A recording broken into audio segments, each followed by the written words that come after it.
Here now is someone that I know well. Her name is Karoline Leavitt, Republican, New Hampshire congressional candidate. Karoline, for viewers that don't know, you were my assistant press secretary. Yes. You did a phenomenal job. Thank you. And now you're running for Congress. And I could not be more proud of you, Thank you. more thankful for you being willing to put your name out there. You are a dedicated public servant. You have unwavering principle.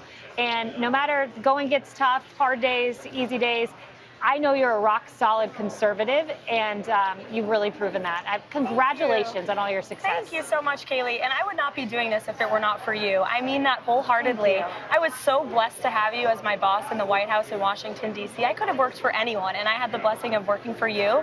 And all of the lessons you shared with our team have come full circle on this campaign, and they couldn't be more true. Offense only was our motto, as you know. Yeah. Offense only in the White House press office, and that's what I emulate in my campaign as well, every single day against the media and the Democrats that are constantly attacking me for being a young conservative woman. But that's why I'm going to win this race, because I'm standing up for voters as we stood up for the people in your office. So thank you so much. And that's what it's about, standing up for the people. I'm so glad you said that, because I remember when you came to my office asking to come on board the team. From the moment I met you, I could tell there was something very special about you. Thank you. Your passion, your hard work, and it bared out in practice in your work in the press office. But there's one moment in particular. You noticed that at the podium that I was mentioning the names of children who unfortunately perished because of crime in the streets, officers, innocent victims. You came to me one day in my office and you said, Kayleigh, we should have the president send letters to all of these children. It was because of you. And the president of the United States ended up sending all of these letters to these kids who are victims of crime. Come into my office one day and you said, look at this. This was on social media. It was from one of the families. And they said, today my parents received a priority letter from the White House. They opened it up and it was a letter signed Donald J. Trump. My baby was truly special. Thank you, 45. That was you. That was all you. And that was because you cared so deeply about the people in this country. Thank you. And it was President Trump, too. He cares about the people of this country, and we all did in the White House. And we were up against so many forces, as you know, the hacks in the mainstream media that were slandering us. Their questions were always coming from a place of bias right out the gate.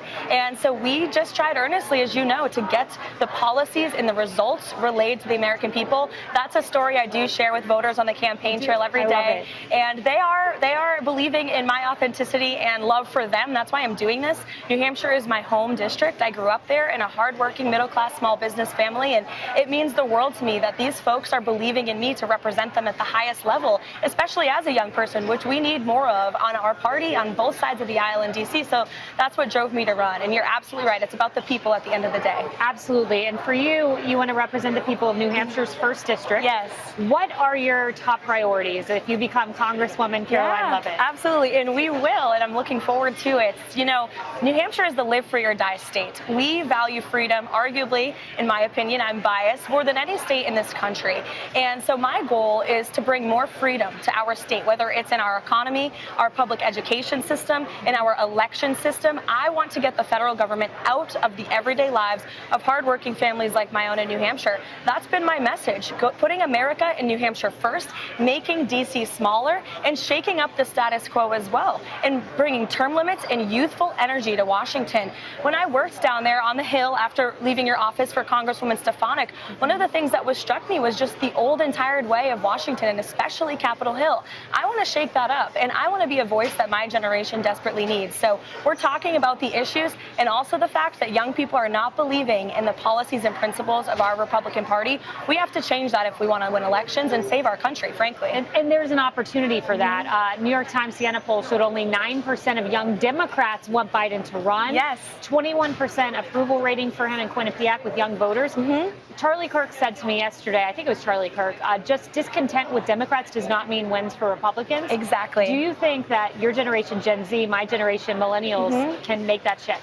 We have to do the work to make that shift. We have to earn their votes, and there's never been a better time to do it. As you mentioned, they're not believing in the Democrat Party. They are learning firsthand the terrible effects of socialism. That's what this administration is pushing, socialism down our throats. Inflation is skyrocketing. Gas prices are the highest they've ever been in my lifetime, in the lifetime of every young American. Rents are soaring. The American dream is completely out of reach for myself as a young Gen Zer and for millennials and Gen Z people across this country. So now has never been a better time to elect young conservatives like myself to talk about these issues, talk about the consequences, and change their minds. That's why I'm in this race. There's never been better time. As your book titled, For Such a Time as This, we have to seize this moment and wake up the hearts and minds of young folks. Like I said, if we don't as a party, we are going to lose elections. Generation Z and millennials are the most influential voting bloc in America today, and folks are turning 18 every single day, and they're being brainwashed by the left, by social media, by Hollywood. They're being taught to hate our country. They're believing in Marxism. We have to turn the tide or we're going to lose. No doubt. And your district is it reflective of the national order we see in priorities where it's, essentially inflation, gas prices, economy, top issues are all that. Is that what you're hearing? Absolutely. Inflation is at the top of minds of voters 100%. They are having to choose literally between eating or heating. We're a cold weather state. This winter is going to be a very scary and dark time for the people of my state. Gas prices through the roof. I drive a Jeep Cherokee. It's costing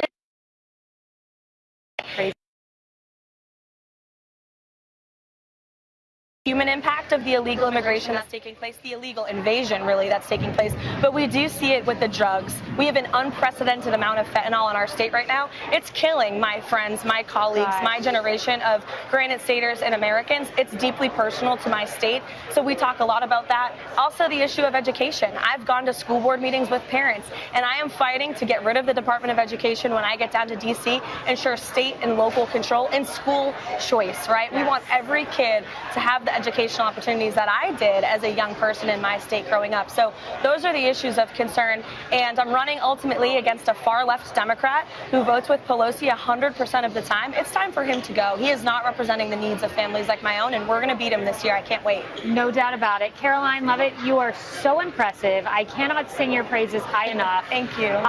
You just do a wonderful job, and whatever you pursue, what you're pursuing now, elected office, I just have really high hopes for you, and I'm honored to call you not just a former colleague, but a friend. So, thank you, Kayleigh. Thank you so much for being here. I would give you a hug if I wasn't mic'd up. But me too. We'll hug after. Absolutely. Thank you for being here.